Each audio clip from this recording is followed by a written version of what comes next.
এই ঈদে বানিয়ে ফেলুন কালাভুনা, যেটা আমাদের মনে হলেই মনে হয় হাজার রকমের ঝামেলা, কিন্তু রেস্টুরেন্টে সেগুলো খেতে গেলে অনেক টাকার দরকার।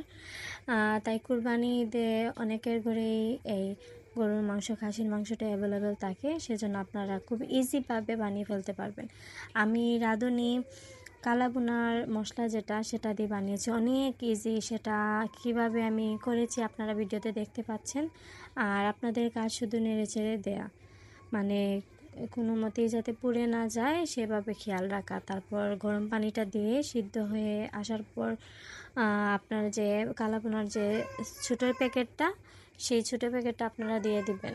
দিয়ে তারপর ভালো করে নাড়তে হবে, আর যাতে পুড়ে না যায়, বা পুড়ে গেলে টেস্টটা একবার নষ্ট হয়ে যাবে। আর লাস্টের যে বাগারটা দেব, সেই বাগারে আদা, রসুন এবং পেঁয়াজ, শুকনো মরিচ দিয়ে আমি বাগারটা দিয়েছি। আর বাগারের মধ্যে মাংসটা দিয়ে দেবেন, তাহলে